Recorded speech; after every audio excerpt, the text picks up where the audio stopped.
E agora, em reverência à palavra de Deus, quero convidá-los a abrir na primeira carta do apóstolo Paulo, no capítulo 12, e no versículo 10, diz assim: a outro, operações de milagres. Amém?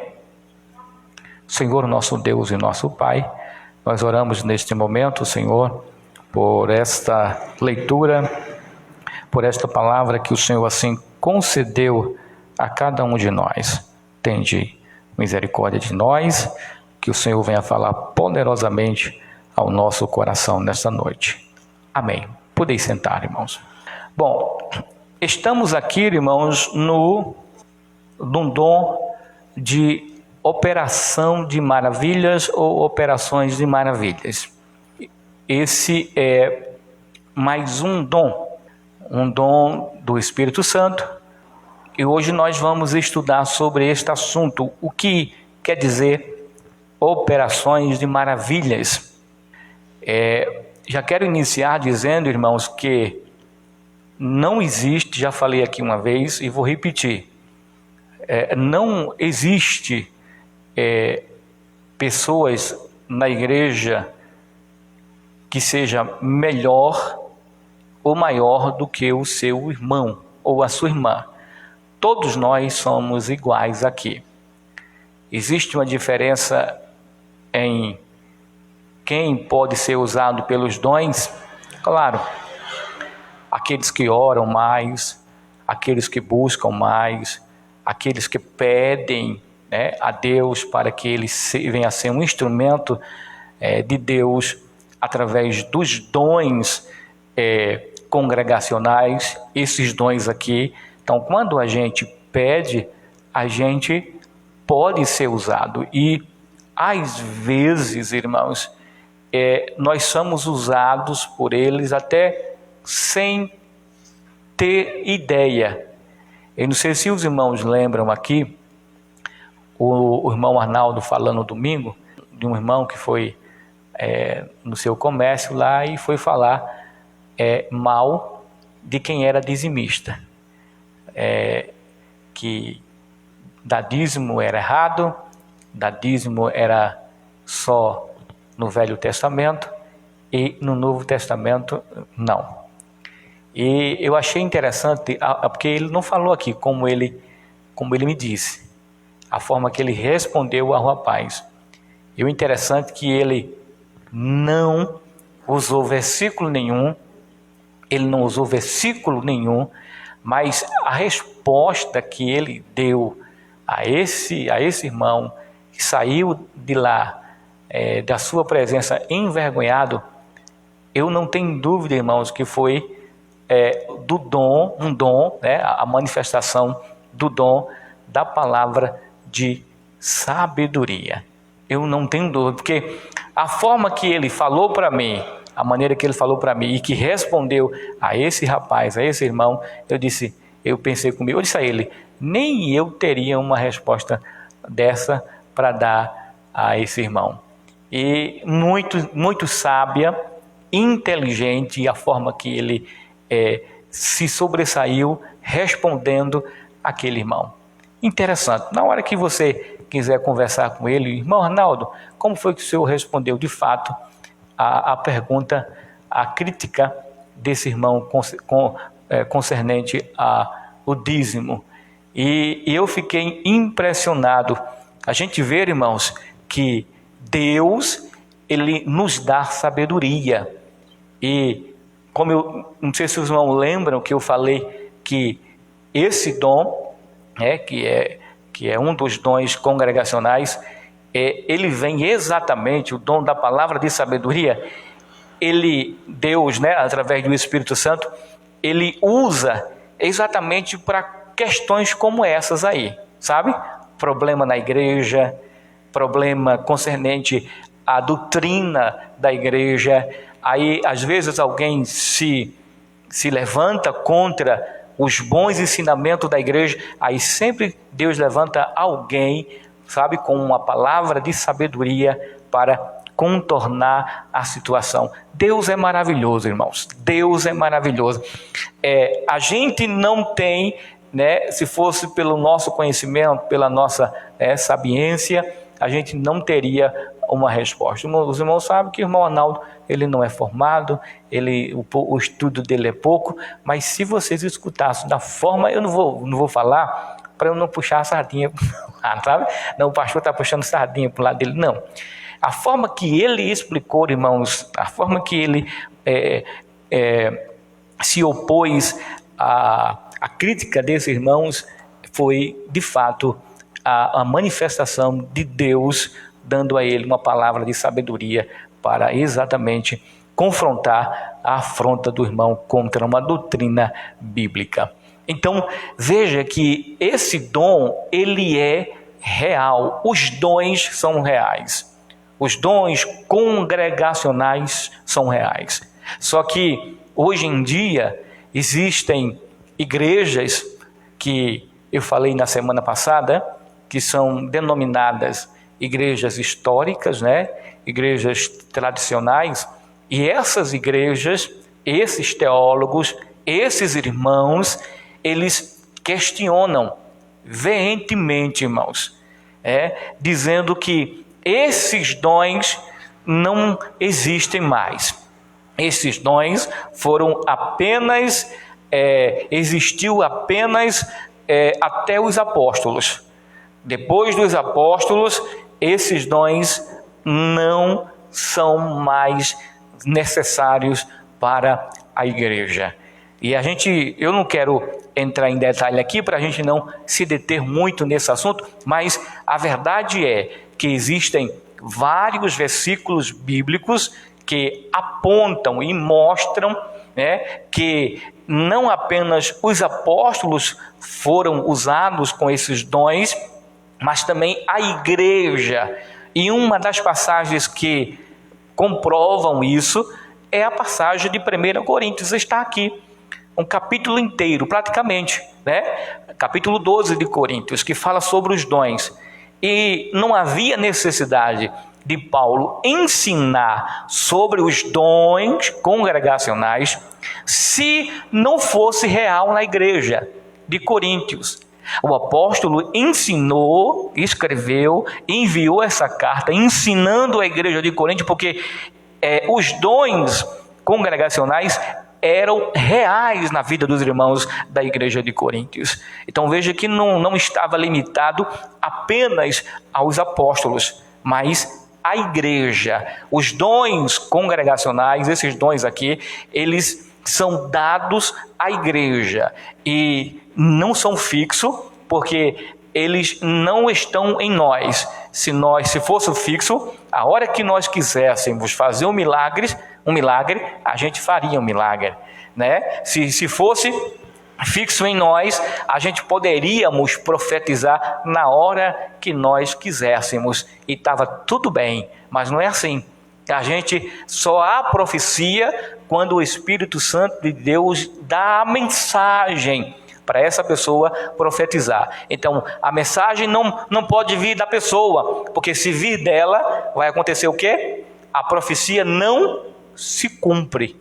Se a profecia é do homem, obviamente não vai se cumprir.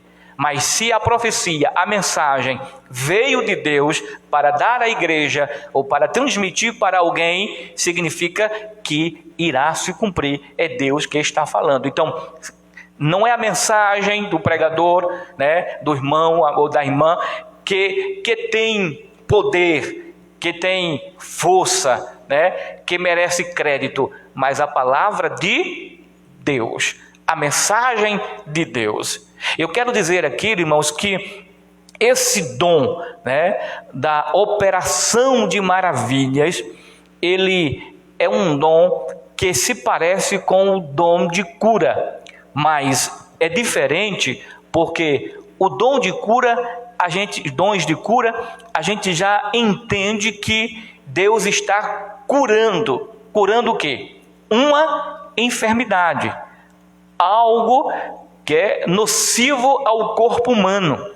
Então, através da oração do justo, através da vontade de Deus, estes dons, eles são manifestados e assim há curas. Cura de câncer, cura de uma dor de cabeça crônica, né? Cura de coluna, enfim, de qualquer tipo de doença. Cura do vírus HIV, cura, né, de diabetes, enfim, há uma cura, isso é cura, ou seja, há uma doença no corpo humano, então Deus ele cura as doenças, as enfermidades.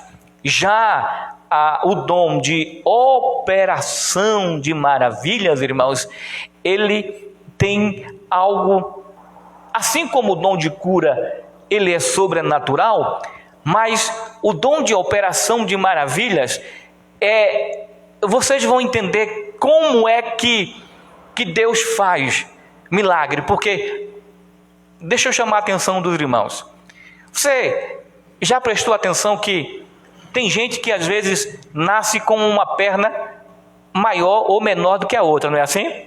Então ele já anda assim, né? Então a operação de maravilha não é uma cura, vocês estão entendendo? Cura é uma doença nociva ao corpo humano, como o HIV, como gastrite crônica, como úlcera. Isso são doenças que aflige o corpo humano. Então vem Deus e cura essa enfermidade, arranca. Já a operação de maravilhas é diferente, ela vai mais além. A doença, determinada doença é incurável, Deus ele cura. A operação de maravilhas é de fato uma operação, é uma maravilha, ou seja, alguém que nasceu com uma perna menor do que a outra, através da oração, através da operação do Espírito Santo, através deste dom aqui, da operação de maravilha, aí essa pessoa pode ficar com seus pés igualzinhos. É incrível, né? Deus fazer com que aquela perna que é menor, ela cresça e fique exatamente do tamanho da outra perna. Isso é operação de maravilha. Por exemplo, eu vou dar um outro exemplo. Um cego de nascença.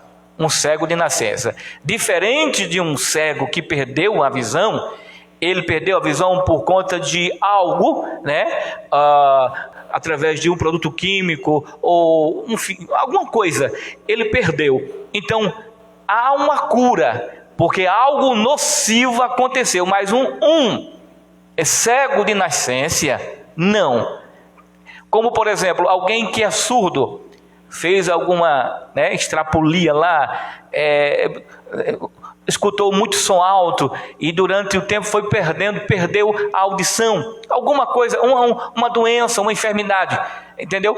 Essa pessoa, ela pode ser curada, aí é o dom de cura. Mas quando é um surdo, mudo, de nascença, aí é operação de maravilha, porque ela não está sendo curada de algo, de algum tipo de enfermidade ou de alguma coisa que causou a cegueira, né? Que causou a falta de habilidade de ouvir, de falar. Não. Ela nasceu assim, então através do dom da operação de maravilhas, aí Deus manifesta e essa pessoa passa a enxergar, o cego de nascença passa a enxergar, o surdo mudo passa a ouvir, passa a falar. Isso é operação de maravilhas. Vocês estão entendendo? Amém? Isso não, o cego foi curado, mas não foi o dom de cura, foi uma operação de maravilha, foi maravilhas, milagres. E resumindo, tanto a cura como a operação de maravilhas são milagres. Independente de ele ser cego de nascença ou não, independente de que ele foi curado, né, de certo tipo de doença que era nociva ao seu corpo, ou aconteceu uma operação de maravilhas em sua vida, isso é milagres. milagres. Isso são milagres, isso é Deus operando, isso é Deus realizando milagres. Só que a operação de maravilhas, irmãos, a palavra operação, os irmãos já dá para entender o que vem a ser operação.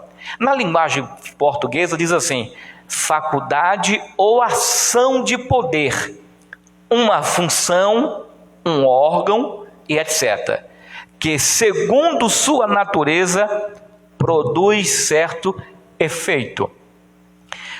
O que é operação? Conjunto de atos ou medidas em que se combinam os meios para a obtenção de determinados resultados ou de determinados objetivos. Pode ser políticos, militares, financeiros, sociais ou até mesmo medicinais. Quando você escuta a palavra operação, nós escutamos muitas vezes quando, através do jornal, diz assim: os policiais fizeram uma operação em certa cidade, né? Ou na favela tal. Eles ali tiveram uma função e fizeram uma operação. Ou seja, de acordo com a função dele, de acordo com o trabalho dele, eles foram lá fazer uma operação, fazer um trabalho. E quando a gente olha para um médico, mesmo médico, na sala de cirurgia, o que é que um médico faz? Operação. Vocês estão entendendo? Operação. Esse é o sentido na língua portuguesa.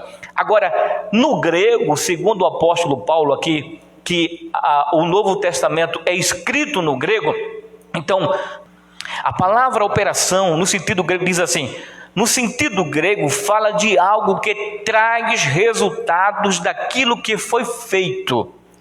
Essa é a linguagem no grego, operação. O objetivo da operação que um médico faz é para que haja o quê? Um resultado naquilo em que ele fez. Ele não vai, um doutor, ele não vai simplesmente cortar alguém e fechar depois, cortar por cortar. Não.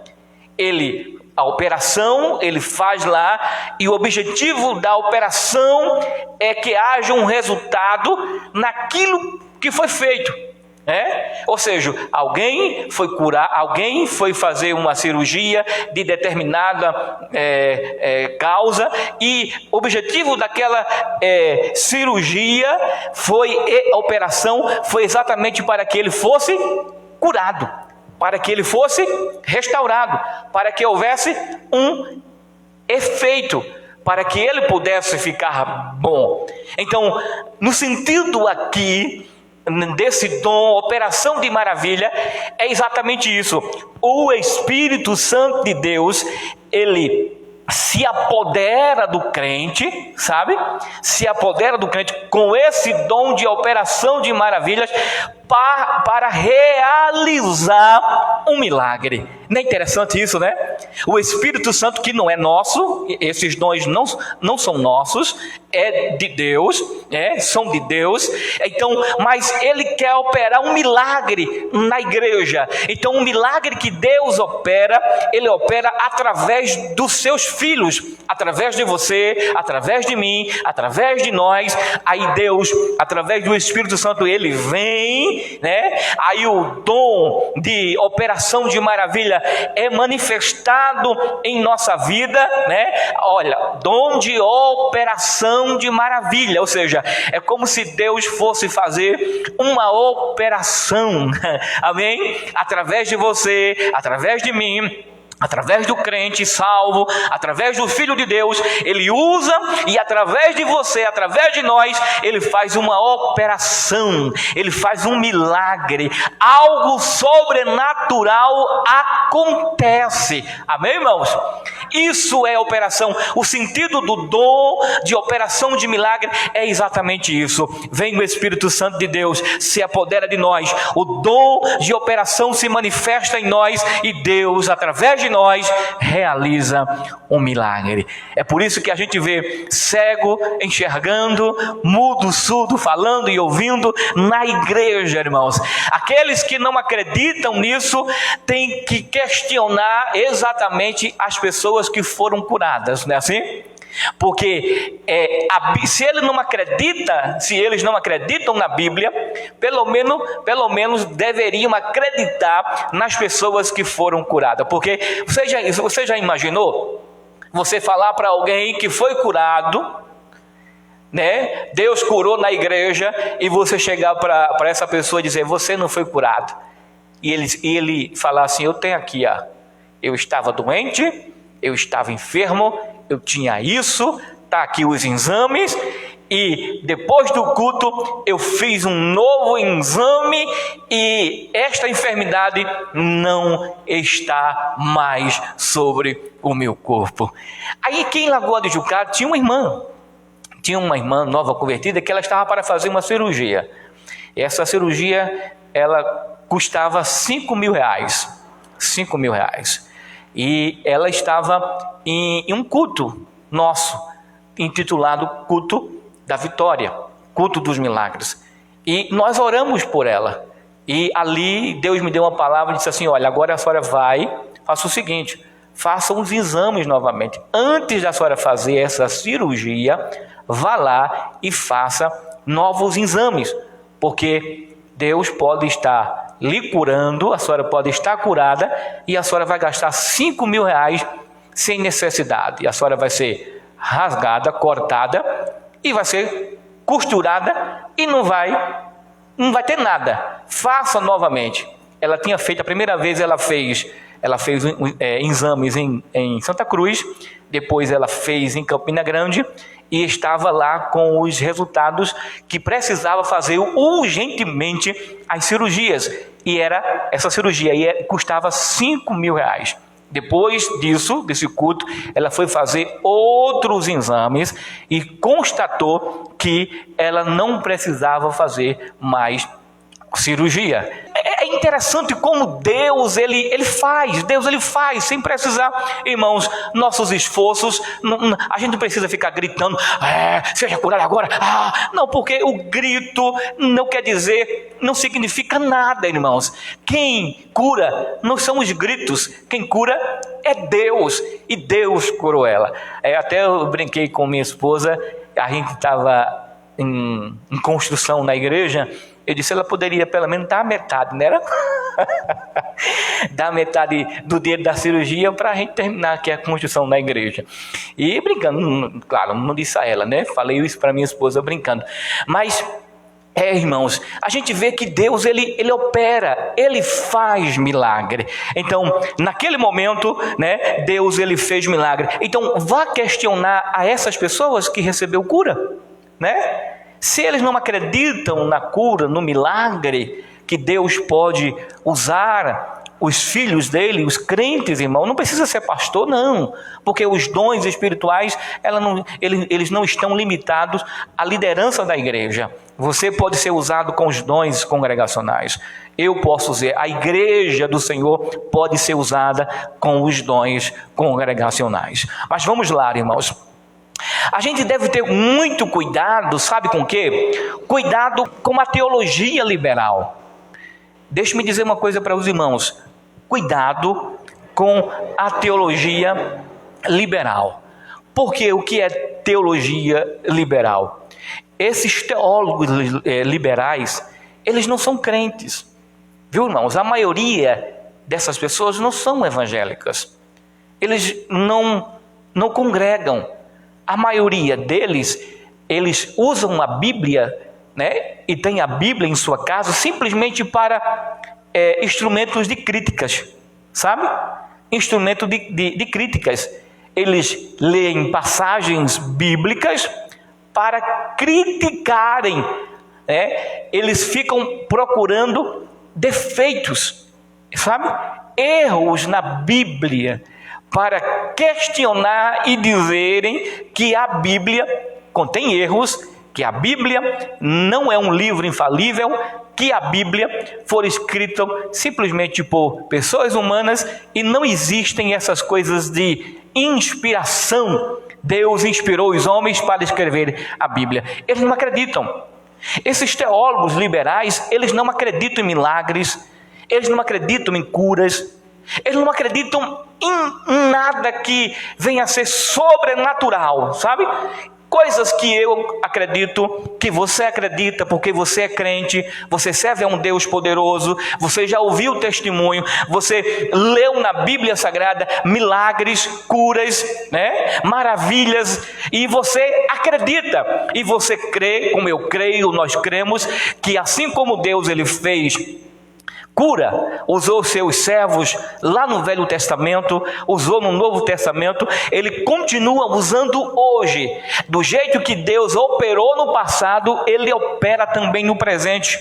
Isso significa que Deus ele não muda, ele continua o mesmo, poderoso, grandioso, né? Deus ele continua operando milagres no meio do seu povo. Só que esses teólogos, irmãos, a gente precisa ter muito cuidado, sabe? Não é porque alguém diz assim, eu sou teólogo, eu estudo a Bíblia, e você tem que acreditar porque eu passei 4 anos estudando teologia, e você tem que acreditar porque eu estudei e você não estudou. E aí, se você estudou 4 anos, 5 anos, 10 anos, 15 anos, 20 anos, você estudou a vida toda teologia, estudou a Bíblia, mas não aprendeu nada, não sabe de nada, não crê no poder de Deus, não crê na grandiosidade de Deus. Então, todos esses anos que você estudou em vão, porque por mais que você não acredite, eu continuo acreditando no poder de Deus, porque eu sirvo a um Deus grande, a um Deus poderoso, irmãos, porque se o meu Deus fosse pequeno, eu não estaria aqui. Se o meu Deus ele não fizesse milagre, eu não estaria aqui, irmãos. Eu não seria crente. Irmãos, que evangelho é esse? Evangelho apático, evangelho anêmico. Que evangelho é esse? O evangelho banguelo, sabe? Que não tem cura, não tem milagre, não tem nada. O que é que eu vim fazer aqui? Ouvir filosofia? O que é que eu vim fazer na igreja? Ouvir palavras secas, mortas, né? Irmãos, o evangelho em si, o evangelho é dinâmico. Amém? O evangelho em si, o evangelho é dinâmico. O evangelho é poder de Deus, irmão. O evangelho não é simplesmente palavras, não, sabe? Imagine, a gente vem para o culto e a gente vem ouvir somente palavras humanas.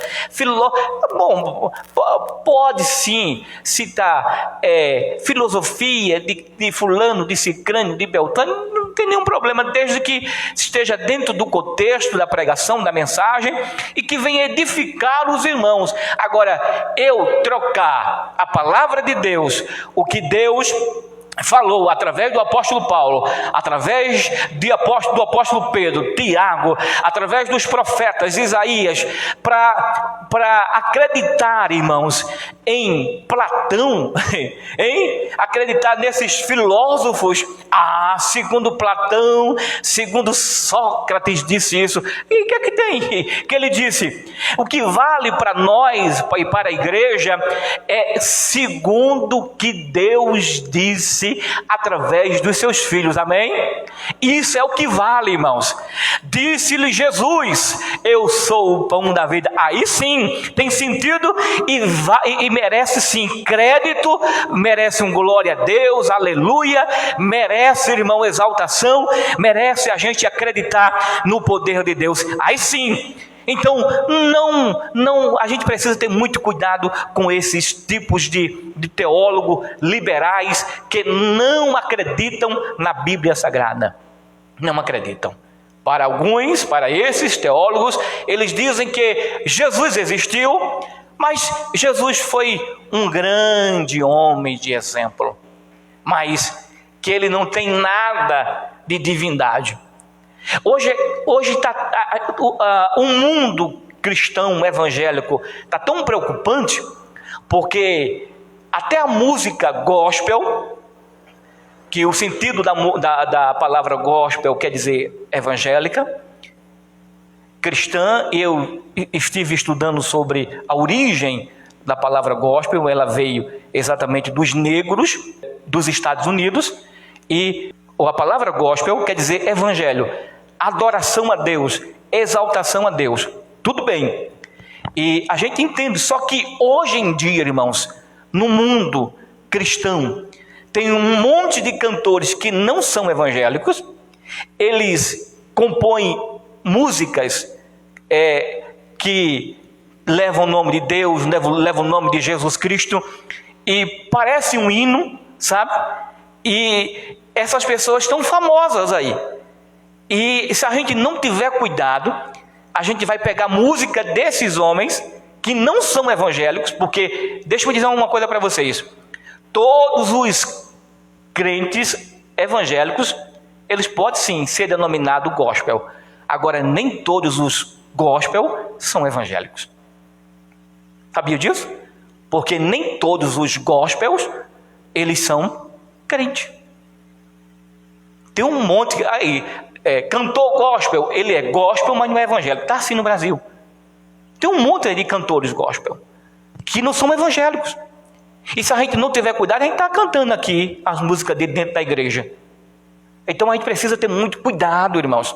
A gente tem que escolher, selecionar, até para conjunto cantar, a gente tem que selecionar bem quem é essa cantora, quem é esse cantor aqui, quem está cantando, de quem é esse hino, para a gente depois não estar colocando, sabe, música de pessoas ímpias, ganhando dinheiro às custas do evangelho. Porque vocês sabem, tanto quanto eu, que o mundo gospel cresceu de uma maneira extraordinária. Não cresceu? Cresceu, irmão. Hoje aí, quem se denomina gospel, ganha um dinheirão. Aquela Ana Paula Valadão, né? Que é famosa. Aquela menina que apresentava o programa criança infantil no SBT de manhã. Eu não sei, esqueci o nome dela. Quem lembra o nome dela? Priscila, sabe? Aquele Yuri também agora é evangélico, né? Que se diz cristão, gospel. Eles não querem seguir a Bíblia, mas o corpo deles são cheio de tatuagem, sabe? Usa brincos na orelha, né? E muito louco, muito doidão, fala de Deus. Aí o povo diz assim, porque é famoso, né? O povo diz, é Deus usando ele. Meu Deus do céu. Aí Deus usa aqui um porteiro, usa aqui o irmão da igreja, usa aqui os irmãos da igreja, irmão. Quem é crente, salvo. Agora, claro que Deus pode usar um ímpio, claro que Deus pode usar um ímpio. Deus usou uma jumenta, fez uma jumenta falar para Balaão, quanto mais um ser humano. Agora, para ser instrumento de Deus, para abençoar a minha vida, não, eu não acredito nisso. Eu só acredito que uma pessoa pode ser, quem pode ser usada por Deus é uma pessoa lavada, redimida, transformada pelo sangue do Cordeiro, irmãos. Aí eu acredito. Mas qualquer um que venha, né? Porque tem aqueles que já sabem como mexer com o povo, sabia disso? Aí vem para a igreja, não tem, sabe?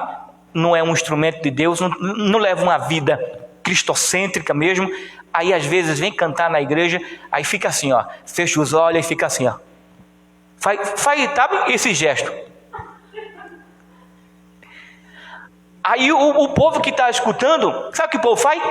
Jesus é Deus ali, irmão. E ela fica levando o povo ao delírio, mas não vê nada de Deus, irmão.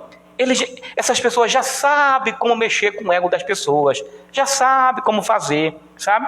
Já os outros não, os outros começam a pular, né? Faz aquele movimento, o povo diz assim, é Deus. A gente deve ter muito cuidado com isso, irmãos.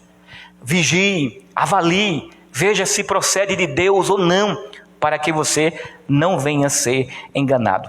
Veja o que é que diz a Bíblia, irmãos, sobre os cuidados dos teólogos liberais. Cuidado, né? Porque fulano de tal se formou em teologia, que ele é o expert, ele é o sabe-tudo, e ele vai ditar as regras e você vai acreditar. Cuidado, muito cuidado. Colossenses capítulo 2 e versículo 8. Tende cuidado para que ninguém vos faça presa sua, por meio de filosofias e vãs sutilezas, segundo a tradição dos homens, segundo os rudimentos do mundo, e não segundo Cristo. Está vendo aí? Tem muitos, esses teólogos liberais, eles pegam filosofias, 2:8, Colossenses capítulo 2 e versículo 8, sabe? Eles pegam filosofia de Sócrates, de Platão, de Aristóteles, vai começar a pegar, sabe?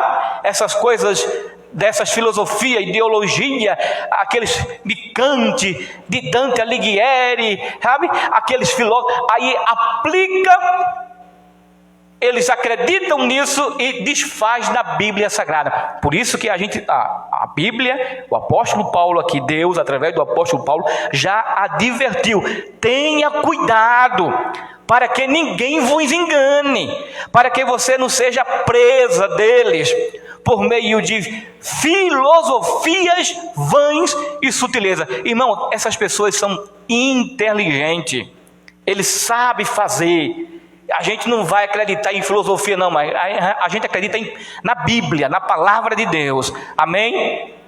Deus já previu o desvio da fé. 1 Timóteo, capítulo 4 e versículo 1. Mas o Espírito expressadamente diz que nos últimos tempos apostatarão alguns da fé, dando ouvidos a espírito enganadores e a doutrinas de demônios. Irmãos, isso aí é doutrina de demônios. Cuidado. 1 Timóteo 4:1. Isso é doutrina de demônio, irmãos. Eles estão ali enganando. Eles se desviaram, não acreditam na Bíblia, não crê na Bíblia Sagrada, não crê no poder de Deus, nos milagres, não crê em nada, sabe? Aí vem com filosofias, sabe? Aí vem com palavras enganadoras, com doutrinas de demônios, irmãos. Aqueles que desfazem das obras de Deus, da palavra de Deus, irmãos, essas doutrinas são doutrina de demônios. E essas pessoas não são de Deus, irmãos. São instrumentos do diabo. Porque não tem como alguém que se coloca na posição de ensinador vai ensinar o povo a não crer nos milagres, a deixar de crer na Bíblia para acreditar em quem? Nas filosofias. Eu conheci um irmão, irmãos, que a gente trabalhou junto. Ele era novo convertido, começou até bem, sabe? Dedicado na obra, dedicado na leitura da palavra, dedicado, sabe? Ele chegou até ser professor da escola dominical. E com o tempo ele começou a me questionar. Ele passou na faculdade para filosofia e agora ele começou a pegar as palavras belas e bonitas dos filósofos, e agora as palavras da Bíblia já não tinha mais efeito nenhum. Aí ele chegou, não me lembro agora qual foi a frase filosófica que ele falou, que o apóstolo Paulo citou, e ele falou assim: olha, esse filósofo aqui, ele falou isso há 300, 400, 500 anos antes do apóstolo Paulo. Aí eu digo: ele se foi. Aí Deus na hora me deu uma palavra e eu disse assim: você sabia que o apóstolo Paulo, ele não era apenas judeu? Ele não era apenas da tribo de Benjamim? Sabia disso? Você sabia que o apóstolo Paulo, ele nasceu na Grécia? Ele também era cidadão grego. Você sabia que o apóstolo Paulo conhecia muito bem as filosofias da Grécia? Então, se o apóstolo Paulo ele citou algumas frases filosóficas, era porque o apóstolo Paulo era estudado, ele tinha conhecimento, ele não era simplesmente um leigo, ele sabia o que estava falando. E se a frase que ele citou não desfaz dos ensinamentos de Deus, então tanto Paulo como eu, como você, qualquer um de nós podemos citar qualquer frase de qualquer filósofo para que o nome do Senhor possa ser engrandecido, sem nenhum problema. Calou a boca, ficou com raiva e foi embora. 3 dias depois, ele veio questionar comigo de novo. sobre bebida. Aí disse: você sabia que não existe nenhuma passagem na Bíblia que diz que beber é pecado? Eu digo: é verdade, não existe não, na Bíblia não. Mas deixa-me dizer uma coisa: se a bebida fosse coisa boa, fosse coisa boa, a Bíblia também não dizia, não falava que era pecado se embriagar. Agora me diga uma coisa, se bebida fosse boa, então não existia aí afora no Brasil e no mundo um monte de clínica, para tratar pessoas que são dependentes químicas, Se bebida fosse boa, não havia separação, casamento, não havia destruição de casamento. Se bebida fosse bom, não havia confusão, não havia briga, não havia nenhum tipo de problema. Se bebida fosse boa, Noé não tinha amaldiçoado seu filho. Ele olhou para mim assim: e por que Noé amaldiçoou? Por causa de bebida, meu filho. Noé bebeu, se embriagou, seu filho viu a sua nudez, no outro dia ele ficou sabendo, ficou com raiva do filho. Ora, ele estava bêbado, tirou a roupa, e o filho não ia ver a nudez dele não? Com certeza ia ver. Mas ele, com raiva, amaldiçoou o filho e a descendência dele. Bebida não é bom, meu irmão. Se bebida fosse bom, a igreja, Jesus, nem a igreja tomaria uma posição e diria: não pode beber. Então a igreja tem que tomar uma posição. Mais uma vez, com raiva, sem saber o que questionar, o que dizer, com raiva foi embora. Agora parecia, irmão, um instrumento do diabo, sabe? Ele vinha afrontar, quando ele não ganhava na discussão, no debate, ele saía com raiva. Virava a cara e saía com raiva. Aí esperava mais uns 2, 3, 4 dias, depois vinha ele de novo me infernizar. Porque estava estudando filosofia. E eu dizia: meu irmão, você está estudando filosofia, e eu estudo Bíblia. Eu sou crente, eu creio na Bíblia. Eu não sou desviado, eu creio em tudo na Bíblia. Aí ele chegou para mim assim, outro dia, você sabe que tem um defeito na Bíblia? Eu digo: e qual é o defeito? Olha, em um dos evangelhos diz assim: antes que o galo cante, 3 vezes me negarás. Aí na outra diz assim, no outro evangelho: antes que o galo cante, 2 vezes, 3 vezes me negarás. Tem erro. Eu digo: lê direitinho, que você está rindo português, viu? Lê direitinho. Aí eu falei assim: quantas vezes Pedro negou?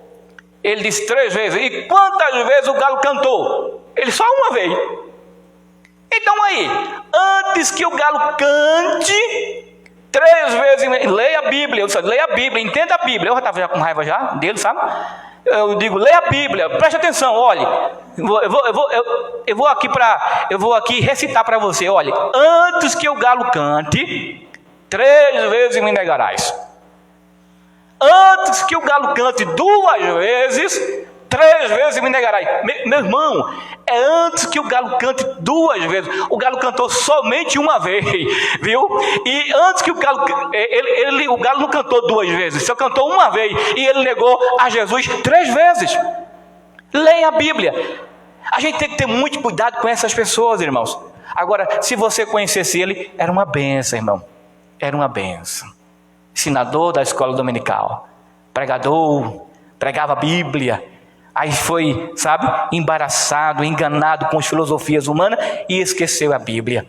Aí ele um certo dia disse assim: ô Clóvis, tu és muito inteligente, eu quero fazer um negócio. A gente aqui em Queimadas, a gente está se reunindo com uns irmãos que já foram de algumas igrejas, de algumas denominações, e que não aceita algumas doutrinas dessas igrejas, e a gente está se reunindo para debater, essas coisas, esses assuntos. Eu digo: irmão, eu tenho que fazer, irmão.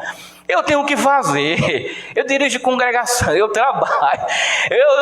Eu tenho que fazer, meu irmão. Eu prego a Bíblia, eu tenho que abençoar os irmãos. Eu prego a Bíblia, eu tenho que viver, eu tenho que estar na igreja ativa. Eu quero isso não, irmão. Vá para lá com isso. Aí uma vez depois que eu fui para o campo pastorear, aí ele me encontrou no Face. Aí mandou uma mensagem, um convite no Face. Aí eu recebi, né? Foi meu amigo na época lá. Aí eu recebi.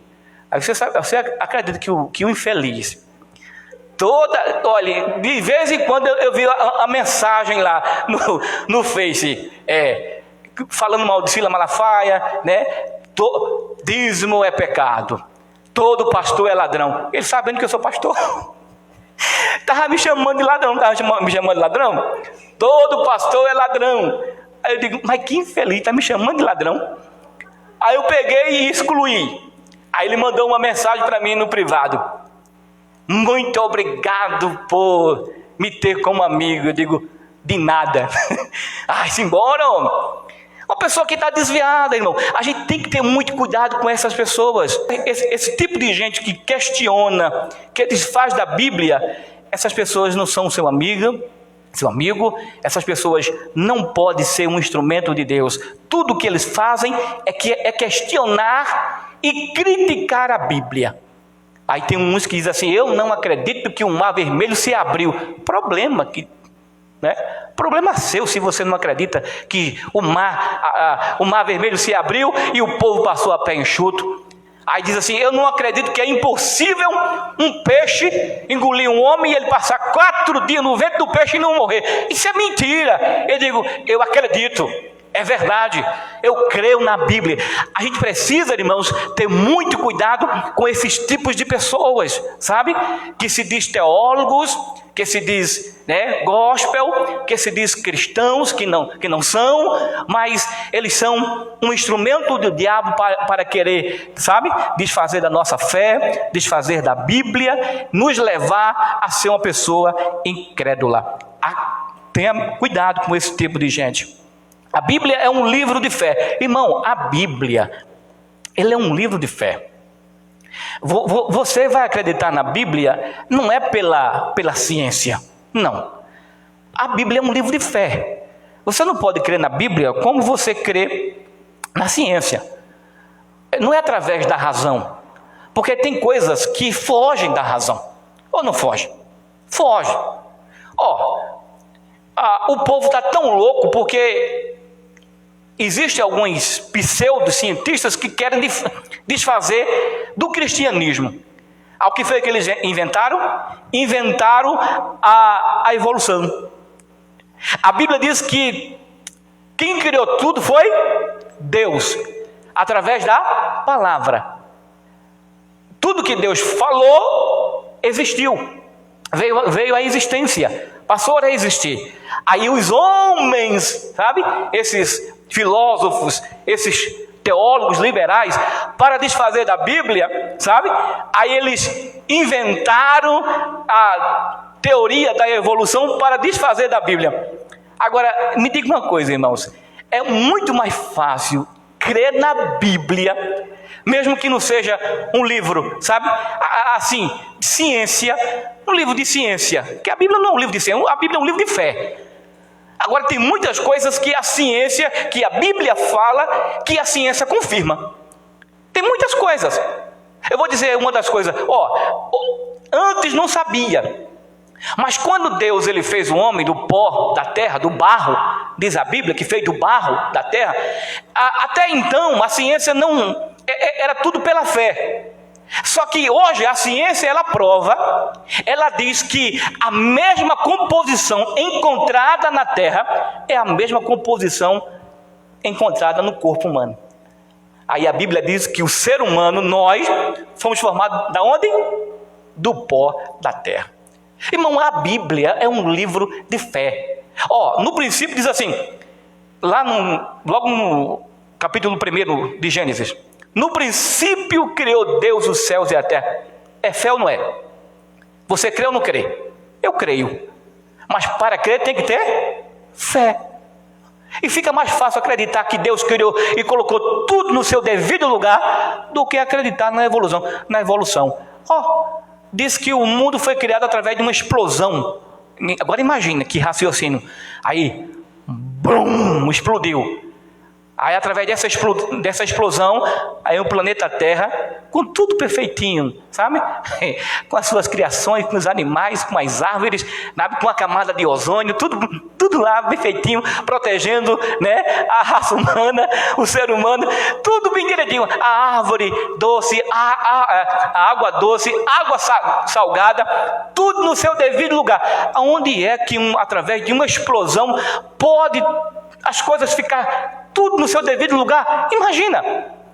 A ciência diz que o Sol, a Terra, está numa distância exata do Sol. Se ela tivesse mais ou menos, não existia vida na Terra. Se ela fosse mais distante, era muito frio e não existia vida na Terra. Se ela estivesse mais próximo, ela era quente e não existia vida na Terra. A Terra, ela está exatamente na distância certa. Agora eu pergunto, como é que pode que através de uma explosão a Terra foi colocada exatamente no lugar adequado, no lugar certinho, para que houvesse vida? Irmãos, isso é coisa de Deus. Somente um ser superior, que excede, irmão, está além das nossas possibilidades, além das nossas forças, sabe? Da nossa capacidade humana, que criou tudo bem feitinho no seu devido lugar. Aí o povo vai acreditar em quem? Em Charles Darwin. Deixa de acreditar na Bíblia para acreditar em Charles Darwin. Meu Deus do céu, né? Mas os crentes salvos, lavados pelo sangue do Cordeiro, irmãos, acreditam na Bíblia Sagrada, acreditam em Deus. Amém? 1 Timóteo 4:1 eu li. A Bíblia é um livro divino. Olha, veja o que é que diz em Hebreus, capítulo 11 e versículo 3. Pela fé entendemos que os mundos pela palavra de Deus foram criados. É pela fé, meu irmão. Não é pela filosofia. Não é pela ideia, não, viu? É pela fé. De maneira que aquilo que se vê não foi feito do que é aparente. Então é pela fé, irmão. O crente, ele vive por vista. É assim que fala a Bíblia? O crente vive por fé e não por vista. Irmão, a gente vive por fé. Então nós cremos pela fé, entendemos que os mundos, pela palavra de Deus, foram criados. Amém? Aí vem Êxodo capítulo 17 a 19, que diz que Deus, através de Moisés tocou na rocha com uma vareta, com uma madeirinha, com um pauzinho, e saiu água da rocha. Agora, me diga uma coisa, que se não é por fé, para você acreditar nisso, não é por fé? Porque a gente sabe que no deserto é difícil você encontrar água, não é não? No deserto é difícil. Ali para encontrar água, meu irmão, é uma maior dificuldade. Agora imagine que um homem, ele encontrou água na rocha. Não tem que ter fé? Mas eu creio. Quem não quiser crer, problema de quem não crê. Mas eu creio que Moisés encontrou água na rocha. Porque Deus disse a ele: Moisés, toca na rocha. Ele tocou na rocha e saiu água. Josué capítulo 3, versículo 15 a 17. Que Deus abriu o Jordão, o rio Jordão, para o povo de Deus passar. Aí, eu creio. Foram os filhos de Israel atravessar o Jordão estava cheio, eles não poderiam passar, os levitas levando a arca, os sacerdotes vendo que não podiam passar. Aí vem, Josué atravessou ali, orou, pediu ao Senhor, e Deus falou com ele de maneira grandiosa, e o milagre de Deus aconteceu. E o Jordão se abriu, irmãos. O rio Jordão se abriu. Capítulo 3 de Josué, versículo 15 a 17. Os irmãos depois podem ler isso aí. Diz assim: e quando os que levavam a arca chegaram ao Jordão, e os seus pés se molharam na beira das águas, porque o Jordão transbordava sobre todas as suas ribaceiras, todos os dias da ceifa. Pararam-se as águas, que vinham de cima levantaram-se num montão. Isso aqui, o Jordão se abrindo, muito longe da cidade de Adão, que está ao lado de Zaretã, e as que desciam ao mar das Campinas, que é o mar salgado, foram de todos separadas. Está vendo o Rio Jordão? Então passou o povo em frente de Jericó. Irmão, eu acredito. Quem não quiser acreditar, problema de quem não queira acreditar. Êxodo capítulo 14, versículo 21, Deus abriu o mar vermelho. Em 2 Reis, capítulo 6, do versículo 1 ao versículo 7, diz a Bíblia que Eliseu fez o machado flutuar. Agora, me diga uma coisa, irmão. Você já imaginou se existe lógica humana? Segundo a Bíblia, diz que os profetas pediu um machado emprestado. Ele foi cortar madeira e o machado, caiu dentro do rio. E o rio era fundo. O lugar de onde caiu era fundo. E o profeta lá, o aluno, discípulo de Eliseu, ficou preocupado porque o machado era emprestado. Aí Eliseu foi lá, cortou uma ripa lá, uma madeirinha, foi lá, na água assim, e fez o machado flutuar. Agora, me diga se existe lógica um pedacinho de madeira se transformar em imã e puxar o machado de onde estava, lá dentro da água. Imagine, irmão, somente Deus. Eu creio, eu acredito nisso. Josué capítulo 10, versículo 12 e 13, irmão. Josué orou e o sol parou. O sol parou. Agora me diga, aí vem os críticos que diz assim: está vendo aí um erro na Bíblia? A ciência mostra, e ela diz que o sol, ele não se move. Quem se move é a terra. Então Josué errou. Não, Josué não errou. Josué falou exatamente a linguagem informal, a linguagem popular da época. Se era o que eles acreditavam, que era o sol que se movia e a terra não, então Josué falou exatamente aquilo que ele acreditava. Ele não estava errado, não, porque era aquilo que eles acreditavam. Eu vou dar um exemplo aqui, que hoje na língua portuguesa ela já mudou. Por exemplo, a gente é acostumado a dizer, quando alguém, por exemplo, escapou de um acidente fatal, como é que a gente fala? Fulano de tal correu risco de vida, não é assim? Mas se você olhar na lógica, não está errado? Fulano de tal quase morria, mas correu risco de vida. Quase morria, mas correu risco de vida. Não seria melhor dizer assim: fulano de tal correu risco de morte? Não é mais lógico? Mas se vocês observarem, hoje não, hoje está se mudando o sentido dessa linguagem aí. Hoje não está dentro da gramática ainda, não é oficial, mas hoje se falam, você escuta uma linguagem de alguns repórteres falando: fulano de tal correu risco de morte. Por quê? Porque é a nossa linguagem. E se eu falasse assim, fulano de tal correu risco de vida, todos nós entendíamos que ele escapou da morte, não é assim? Quase morria. Então Josué não errou. Ele não errou. A linguagem aqui, irmãos, não está errada. Não quer dizer que houve um erro na Bíblia. Não. Apenas foi escrito da maneira que eles acreditavam. O sol parou. Ele não errou. É claro que hoje a gente sabe que não é o sol que gira em torno da Terra. É a Terra e os planetas que giram em torno do sol. Mas a gente sabe hoje. A ciência não. Então Josué não errou. Então esses críticos, irmãos, que saem por aí falando, querendo encontrar defeito na Bíblia, é porque não entende, não compreende.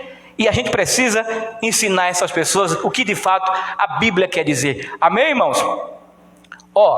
No Novo Testamento, a Bíblia já inicia com milagre. Sabia disso?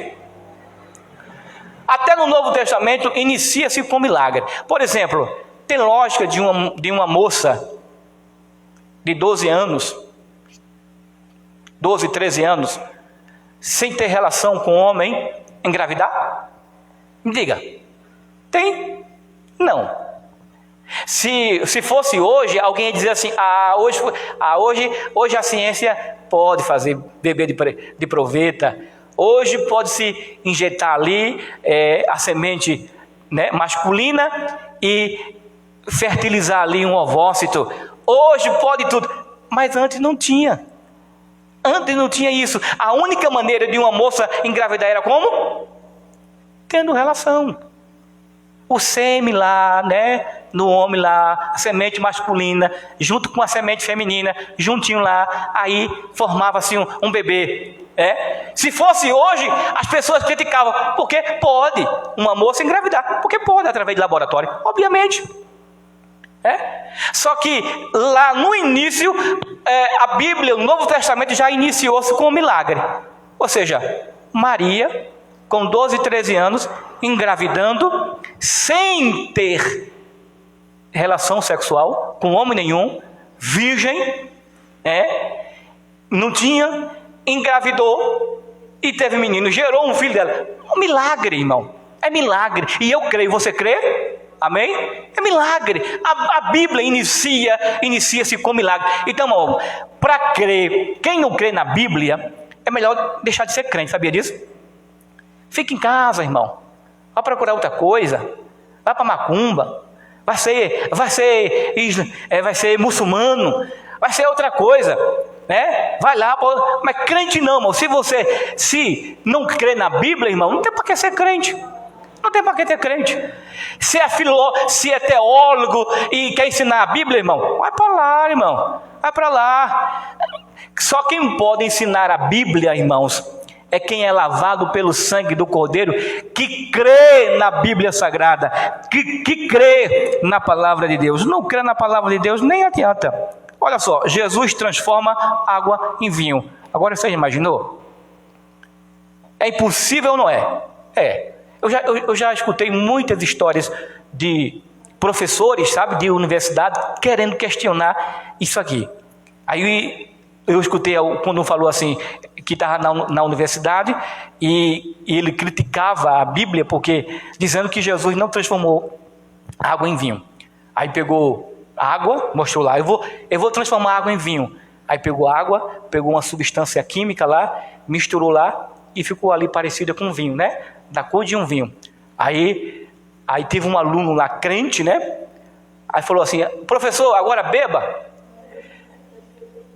Aí ele disse, não posso beber não, porque tem químico aqui dentro dessa água aqui. Se eu beber, eu posso me prejudicar. Aí ele falou assim, o aluno crente falou assim, tá aí, professor, o motivo.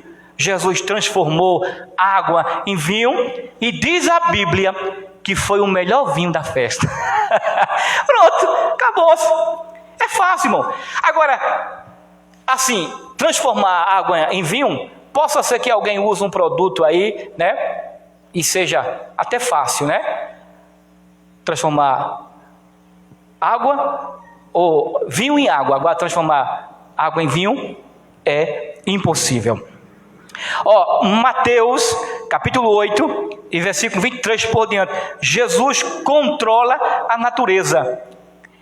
E isso que eu estou citando aqui, irmãos, isso é maravilhas, é maravilha, viu, irmãos? Isso é operação de maravilhas. Isso é lidar contra a natureza, algo que seria impossível de realizar, de acontecer, e através da mão de Deus, através do poder de Deus, acontece. Deus controla a natureza. O que foi que Jesus falou para o mar, que estava bravio? Disse o quê? Aquieta-te, acalma-te. O que foi que aconteceu? Bonança. Enquanto os discípulos estavam preocupados com medo de morrer, Jesus chegou lá e disse assim, acalma-te, aquieta-te. E houve lá bonança, e Jesus, com autoridade, falou, e a natureza obedeceu. João capítulo 6, versículo 1 a 14. Somente com 5 pães e 2 peixinhos, Jesus alimentou o quê? aproximadamente 5.000 homens, fora mulheres e crianças. Diga aí, é impossível ou não é? É impossível. Para a mente humana, para o ser humano é impossível. Agora para Deus não, irmão. Para Jesus não. Ele pegou 5 pãezinhos, imagina. Jesus pegou 5 pãezinhos lá, tem alguém lá, ninguém tinha pão, só tinha um rapaz lá com 2 peixinhos e 5 pãezinhos. Aí Jesus, traz cesto, pode trazer cesto. Orou ao Senhor, começou a partir o pão e foi enchendo os cestos. Aí disse assim, vai alimentando o povo aí. E foi alimentando o povo. E Jesus partindo, né? Aí vinha um, entregava, secava o cesto, trazia, Jesus partindo o pão, aí e enchendo os cestos de pães, de pedaços de pães. Aí todo mundo foi saciado. Sobrou 12 cestos cheios de pães e peixe. E Jesus tem poder. Eu creio, irmão. Você crê? Eu creio. Então, irmãos, para terminar, nossa conclusão, operação de maravilhas trata-se de atos sobrenaturais de poder que intervêm nas leis da natureza. Incluem atos divinos em que se manifesta o reino de Deus contra Satanás e os espíritos malignos. São obras de poder, não são simplesmente palavras humanas, simplesmente palavras. Os milagres em Éfeso são uma ilustração da operação deste dom. E eu quero ler exatamente essas passagens para nós concluir. Atos dos Apóstolos, capítulo 19, versículo 11 e 12, que diz assim: E Deus, pelas mãos de Paulo, fazia maravilhas extraordinárias, de sorte que até os lenços e aventais se levavam do seu corpo aos enfermos, e as enfermidades fugiam deles, e os espíritos malignos saíam. O que é que diz a Bíblia? Apenas com seus lenços e aventais do apóstolo Paulo. Milagres e maravilhas, irmão. Isso é real. Amém? Em Atos dos Apóstolos, capítulo 5, versículo 12 a 15, diz assim: E muitos sinais e prodígios eram feitos entre o povo pelas mãos dos apóstolos, e estavam todos unanimemente no alpendre de Salomão. Dos outros, porém, ninguém ousava ajuntar-se a eles, mas o povo tinha-os em grande estima. E a multidão dos que criam no Senhor, tanto homens como mulheres, cresciam cada vez mais, de sorte que transportavam os enfermos para as ruas e os punham em leitos e em camilhas, para que, ao menos, a sombra de Pedro, quando passasse, cobrisse alguns deles e curassem. Está vendo aí? A sombra de Pedro curava, e o lenço e os aventais de Paulo também curava. Milagre de Deus é real. Aconteceu através dos profetas, aconteceu através de Jesus, aconteceu através dos apóstolos, e aconteceu através da igreja, e continua hoje acontecendo. Olha só, os milagres, note, porém, que eram lenços e aventais de uso pessoal de Paulo, e não a mistificação de lenços milagrosos. Olhe, vou terminar dizendo o seguinte: cuidado com esse povo que quer vender lenço ungido, aventais ungido, sabe?